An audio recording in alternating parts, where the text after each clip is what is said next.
100 percentile इन CUET 2026 clarity आनी अभी बाकी है और किस तरीके से हम इसको अचीव कर सकते हैं, पूरी स्ट्रेटेजी दूंगा जिससे आप 100 परसेंटाइल अचीव कर सकते हैं, चाहे आप साइंस से हैं, कॉमर्स से हैं या फिर आप ह्यूमैनिटीज स्ट्रीम से हैं। तो क्लैरिटी शुरू से ही बना के चलनी पड़ेगी कि आप एक सब्जेक्ट में 100 परसेंटाइल लाएंगे, 2 सब्जेक्ट में लाएंगे, 3 में लाएंगे, 4 सब्जेक्ट में लाएंगे या 5 सब्जेक्ट में लाएंगे। तो बेटा 5 सब्जेक्ट में 100 परसेंटाइल कैसे आएगी और कितने लोगों ने अभी तक 100 परसेंटाइल स्कोर किया है पिछले साल में 100 परसेंटाइल इन CUET 2026। ये चीज आपको मेरे पीछे दिखाई दे रही होगी लेकिन थोड़ी सी धुंधली दिखाई दे रही है।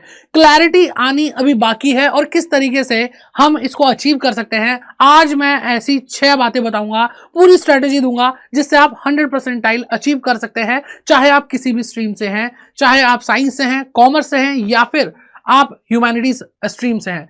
ठीक है, अब पॉइंट ये है कि आपको क्लैरिटी शुरू से ही बना के चलनी पड़ेगी कि आप एक सब्जेक्ट में 100 परसेंटाइल लाएंगे, 2 सब्जेक्ट में लाएंगे, 3 में लाएंगे, 4 सब्जेक्ट में लाएंगे या 5 सब्जेक्ट में लाएंगे।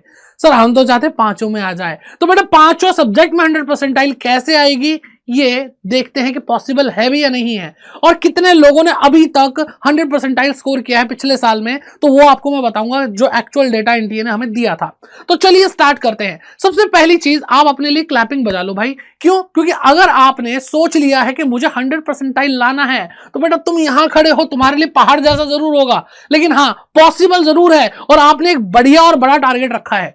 तो चलिए देखते हैं कि 100 परसेंटाइल कैसे आ सकती है, लेकिन उससे पहले 2025 में जो CUET एग्जाम हुआ था उसके फैक्ट जान लेते हैं। तो सबसे पहली चीज मैं आपको बताता हूं कि एक ही कैंडिडेट था 2025 में जिसने 100 परसेंटाइल 5 में से 4 सब्जेक्ट में स्कोर किया था। यानी उसने अपना कॉम्बिनेशन बनाया होगा, 5 सब्जेक्ट होंगे, GAT, लैंग्वेज, जो 3 डोमेन, ऐसा ही होगा शायद, आई डोंट नो, लेकिन 5 सब्जेक्ट थे। तो उसने 4 सब्जेक्ट के अंदर 100 परसेंटाइल स्कोर किया है, जो अपने आप में एक लाजवाब बात है। और हमें यहीं से पता चल जाता है कि अगर पिछले साल इतने सारे बच्चे, कितने बच्चे होते हैं पता है आपको, 10 से 15 लाख, ये जो नंबर है इसमें वेरी करता रहता है जो बच्चों का रजिस्ट्रेशन है CUET एग्जाम में। 2022 से अभी तक जितने एग्जाम हुए हैं 10 से 15 लाख के बीच में। मैं कहता हूं मिनिमम से मिनिमम 10 लाख बच्चे तो आते ही हैं, ठीक है, एग्जाम देने के लिए। अब वो 10 लाख बच्चों में से एक बच्चा नहीं, क्या हो गया भाई, ये कैसे हो गया? मतलब रेयर है भाई, रेयर कि आप 5 में से 4 में भी अच्छा स्कोर कर जाओ, 100 परसेंटाइल स्कोर कर जाओ। चलो आगे देखते हैं। 17 स्टूडेंट ऐसे थे जिन्होंने अपने 3 सब्जेक्ट में, कोई से भी 3 सब्जेक्ट होंगे उनमें 100 परसेंटाइल स्कोर किया था और 150 स्टूडेंट्स ऐसे हैं बेटा जिन्होंने एटलीस्ट 2 सब्जेक्ट में 100 परसेंटाइल स्कोर किया है।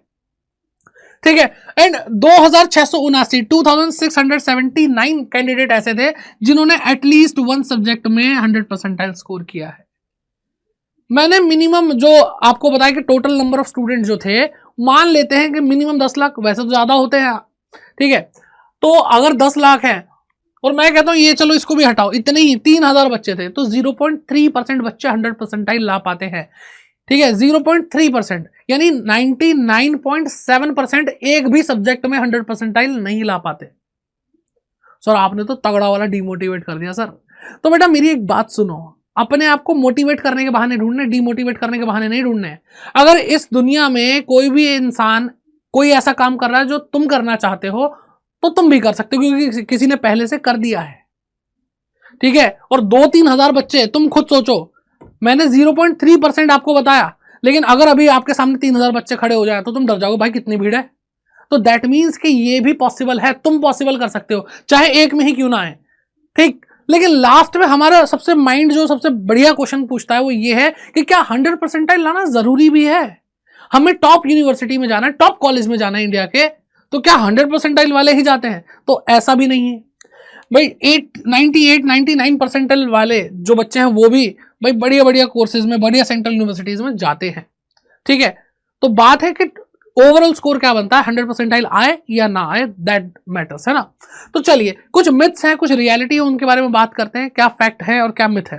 तो सबसे पहली चीज हमें समझ में आ चुकी है भाई कि देखो 4 सब्जेक्ट में भी 100 परसेंटाइल लाना, क्योंकि एक ही बच्चा कर पाया था, वो एक्सट्रीमली रेयर है। ठीक, many got perfect percentile and fewer subject, not the entire test. यानी जो भी हमने फैक्ट देखा उसका बेसिकली ये एनालिसिस आपके मिथ तोड़ रहा है। ठीक है, many got perfect percentile in four subject, not the entire test. सब में नहीं ला पाए लेकिन कुछ टेस्ट में एग्जाम में वो ला पाए। Meaning achieving total 100 percentile across all chosen subject is nearly impossible. भाई सब में, यानी 5 सब्जेक्ट चुनो और 5 में 100 परसेंटाइल लाना भाई मुश्किल है भाई, बहुत मुश्किल है। और मैं तो कहता हूं मेरी दुआ तुम्हारे साथ है, तुम लेके आओ भाई, तुम्हें स्ट्रैटेजी मैं बताऊंगा, ठीक है। और वो बाकी वो जो एक सब्जेक्ट में कम रह गया उसका, ये उसका लक होगा खराब, क्योंकि मेहनत तो उसने, जो बच्चा 4 सब्जेक्ट में 100 परसेंटाइल ला सकता है वो 5 में भी ला सकता था। तो भाई कुछ चीजें लक पे भी काम करती हैं, लेकिन लक भी उन्हीं का काम करता है जो मेहनत करना जानते हैं। जो मेहनत नहीं करते उनका सिर्फ एक ही लक होता है, वो बैड लक होता है। जो मेहनत करता है उसका भी एक ही लक होता है, वो होता है गुड लक। अब तुम डिसाइड करके बताओ कमेंट सेक्शन में, तुम्हारा गुड लक है या बैड लक है, ठीक है। चलो आगे देखते हैं। बट अचीविंग टॉप परसेंटाइल यानी 99.9 प्लस परसेंटाइल भी, या फिर और being among the top scorer, हमें टॉप स्कोरर बनने पे फोकस करना चाहिए, इज क्वाइट रियलिस्टिक। ये पॉसिबल है भाई, ये पॉसिबल है एक्चुअल में कि आप टॉप स्कोरर बन जाओ। अब पॉइंट ये आता है कि फिर से जब 99.9 परसेंटाइल लाकर भी हम एक टॉप कॉलेज में जा सकते हैं, इंडिया के टॉप कॉलेज में जा सकते हैं, तो फिर 100 परसेंटाइल चेंज क्यों करें? बेटा देखो एक बात ध्यान रखना, जो ये स्कोर कर रहा है उसने 100 परसेंटाइल स्कोर किया था तभी उसका ये आया है। तो यानी हमारा टारगेट बड़ा होना चाहिए बेटा, टारगेट बड़ा होना चाहिए तभी बात बनेगी। तो चलिए इस बड़े टारगेट को, इस पहाड़ को तोड़ने के लिए क्या स्ट्रैटेजी है, 6 बातें मैं आपको बताने वाला हूं। सबसे पहले बेटा आपको सब्जेक्ट वाइज एक्सीलेंस लाना जरूरी है, क्योंकि यहां पर देखो एक होता ना कि पहाड़ एक दिन में नहीं टूटता, तो ऐसे ही बेटा सारे सब्जेक्ट एक बार में खत्म तो होने ही जाएंगे। तो आपको एक एक करके चैप्टर वाइज चैप्टर, फिर सब्जेक्ट वाइज सब्जेक्ट अपने आप को स्ट्रॉन्ग करना है। पूरा सिलेबस एक बार में स्ट्रॉन्ग नहीं होता, आपको चैप्टर वाइज प्रैक्टिस करनी है, ठीक है, सब्जेक्ट वाइज प्रैक्टिस करनी है, एक एक करके एक जितने भी चैप्टर है फिर सब्जेक्ट उनको खत्म करना है। फिर जब आप पूरे के पूरे सिलेबस में महारथी बन जाओगे, आपको लगता है चैप्टर वाइज तो सब कुछ कर दिया, सब्जेक्ट वाइज तो सब कुछ कर दिया, अब सब कुछ एक साथ करूंगा, तो बेटा वहां पे रोल आता है मॉक टेस्ट डिसिप्लिन का, कि भाई मॉक टेस्ट लगाओ। इससे इंपॉर्टेंट चीज कुछ नहीं है, कुछ नहीं है, कुछ नहीं है, अभी भी बता रहा हूं, मॉक टेस्ट लगाना सबसे ज्यादा जरूरी है। बिकॉज मॉक टेस्ट क्या, देखो आपका एग्जाम सीबीटी मोड में होना है, नहीं कंप्यूटर बेस्ड टेस्ट है आपका, तो वहां पर आपको टिक टिक टिक टिक टिक 60 मिनट मिलेंगे और ये घड़ी चलती रहेगी, और उसमें आपको 50 क्वेश्चन पढ़ने भी है, कैलकुलेट भी करना है, सही आंसर भी दिखाना है, और उसके बाद भी टाइम बचा करके रिव्यू करना है। टॉपर रिव्यू करते हैं, ये बात ध्यान रखना, उनके पास टाइम इतना होता है, वो बचा लेते हैं उसमें से भी टाइम।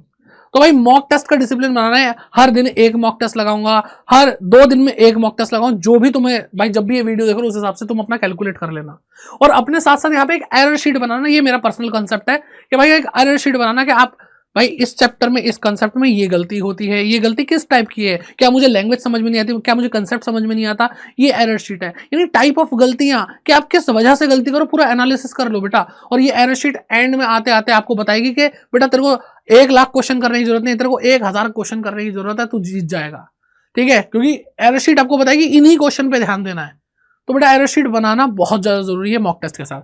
अब आप मॉक टेस्ट कर रहे हैं तो भाई मॉक टेस्ट के साथ साथ आपको समझ में आ गया टाइम मैनेजमेंट कैसे करना है, क्वेश्चन सिलेक्शन, क्योंकि पहली बार मॉक टेस्ट करोगे तो ऐसा नहीं है भाई बहुत बढ़िया हो जाएगा, सब कुछ सही हो जाएगा ना, वहीं से आपको गलतियां समझ में आएंगी कि यार मुझसे टाइम मैनेज नहीं हो रहा, मैं पहले जो क्वेश्चन कर रहा हूं भाई मुझे क्या ये क्वेश्चन मैंने पढ़ा क्या स्किप कर दूं, स्किप करके बाद में वापस कर लेंगे। तो कई बार ये स्ट्रैटेजीज भी काम आती हैं, वो आपको करते करते मॉक टेस्ट करते करते समझ में आएगा। यानी आपने सिलेबस पढ़ा वो एक अलग चीज है, लेकिन जब असली रणभूमि में युद्ध में कूदोगे तो पता चलेगा। यानी मॉक टेस्ट इसलिए सबसे ज्यादा जरूरी है क्योंकि वही आपको बताएगा आपसे टाइम मैनेज हो रहा है कि नहीं हो रहा, वही आपको बताएगा ये क्वेश्चन पहले करना था या बाद में करना था। और उसके बाद बेटा आपको इतना एफिशिएंट हो जाना है मॉक टेस्ट करते करते करते करते कि आप 60 मिनट में से 5 से 10 मिनट सिर्फ रिव्यू के लिए और करेक्शन के लिए बचा लेना, ठीक है, क्योंकि आप जब आंसर करते हो तो मार्क एज रिव्यू भी कर सकते हैं, आंसर देने के बाद मार्क एज रिव्यू, ताकि आप बाद में आकर के अगर कुछ चेंज करना हो तो उस आंसर को चेंज कर सके। तो भाई 5-10 मिनट, टॉपर होगा तो भाई ऐसे ही करेगा कि भाई एक बार में से शायद जल्दबाजी में गलती हो जाएगी, सांस फूल जाएगी बेटा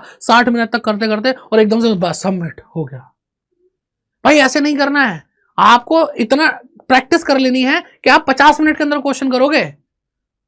भाई शक करना खुद के ऊपर यहां पे बहुत बढ़िया रहता है कि खुद पे एक बार शक कर लो कि यार मैं 50 मिनट में क्वेश्चन कर रहा हूं, क्या मुझसे सही हूं, एक बार जाकर देखूंगा, तो आपकी वो गुंजाइश भी खत्म हो जाएगी। यानी आप श्योर शॉट अच्छा ही स्कोर करने वाले हो। सोचो।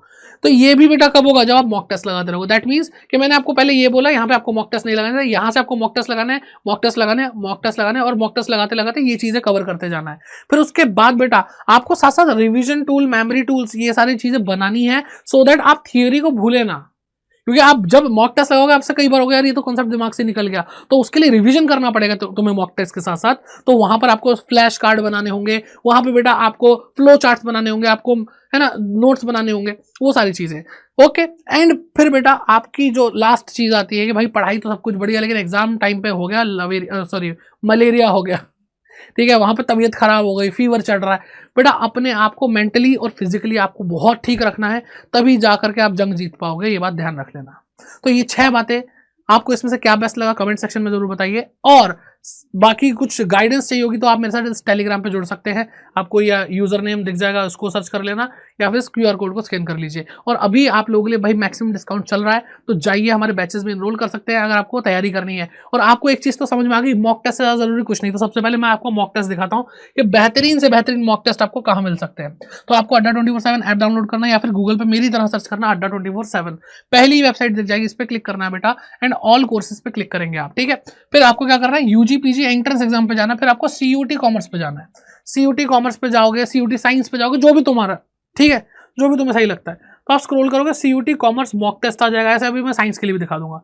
तो बेटा आपको टेस्ट सीरीज का महापैक लेना है, ये कंप्यूटर साइंस वालों के लिए। ये बेटा सिम्बॉयसिस एक अलग एंट्रेंस टेस्ट लेता है, CUT का नहीं है, इसको हटा दो, ठीक है। आपको यहाँ पे फोकस करना है, ये आपके लिए बेस्ट है। यहाँ पे आपको 23 फुल लेंथ मॉक टेस्ट, जो आपका एग्जाम जैसा पूरा पेपर है, फुल सिलेबस वाला 23 ऐसे पेपर होंगे बेटा, ठीक है। 72 पार्ट टेस्ट आपको दिए जाएंगे, इसमें हिंदी लैंग्वेज को एक्सक्लूड कर दिया गया है। एंड बेटा 30+ चैप्टर्स, आपको चैप्टर टेस्ट दिए जाएंगे, चैप्टर वाइज टेस्ट जरूरी है, मैंने आपको बताया, ठीक है। तो ये सारी चीजें, और सब्जेक्ट क्या बेटा, accountancy, BST, economics, mathematics, GAT, English, Hindi, ठीक। तो ये चीज है बेटा। और आपको यहाँ पे क्या करना है, कोड लगाना है, जिससे आपको इसका प्राइस थोड़ा कम होकर दिखे। अभी फिलहाल क्या दिख रहा है बेटा, अभी दिखाई दे रहा है 1452। तो आप कोड लगाएंगे बेटा क्या, Y550, तो आपको अगले जन्म तक का डिस्काउंट दे सकता है, मतलब जब भी लगाओगे तब तक मिलता रहेगा, ठीक है। जैसे हमने अप्लाई करा तो बेटा 1383 रुपए का हो गया, और ये आपके एग्जाम तक आपके पास रहेगा। बार बार इन्हीं टेस्ट को आपको बार बार लगाने की जरूरत होगी। पहली बार में शायद टेस्ट अच्छा नहीं जाएगा, दोबारा लगाओगे तो आप मल्टीपल टाइम इसको अटेम्प्ट कर सकते हैं। एंड साथ ही साथ मैं आपको साइंस वालों के लिए भी दिखा देता हूँ, कॉमर्स वालों के लिए भी तो दिखाई दिया है, ठीक है। यहाँ पे देखो बेटा, ये साइंस वालों का है, क्या है बेटा, CUT साइंस मॉक टेस्ट। यहाँ पे आप क्लिक करोगे तो बेटा यहाँ पे वही है, ठीक है, physics, chemistry, biology, mathematics, GAT, English, Hindi, और वही बेटा Y550 कोड लगाओगे, यहाँ पे भी प्राइस कम होगा, टेंशन मत लो। ओके बच्चों, तो ये मॉक टेस्ट तो सबसे ज्यादा जरूरी चीज है। ओके, ऐसे ह्यूमैनिटीज वाले बच्चे देख सकते हैं, ठीक है। कहाँ पे जाके बेटा, कहाँ पे, CUT आर्ट्स पे जाकर के। चलो अभी फिलहाल मैं आपको बताता हूँ बेटा, आपके लिए बैचेस अगर आपको पढ़ाई करनी है तो बेटा आपके लिए एम्बिशन 3.0 आ चुका है, इसको ज्वाइन कर लीजिए। साइंस, कॉमर्स, आर्ट जो भी बच्चे हैं बेटा, आपको 4 डोमेन मिल रहे हैं, ठीक है। चाहे PCMB की बात कर लें, चाहे अकाउंटेंसी, BST, इकोनॉमिक्स, मैथमेटिक्स की बात कर लें, या फिर आप ज्योग्राफी, पॉलिटिकल साइंस, हिस्ट्री, इन सारे सब्जेक्ट की बात कर ले।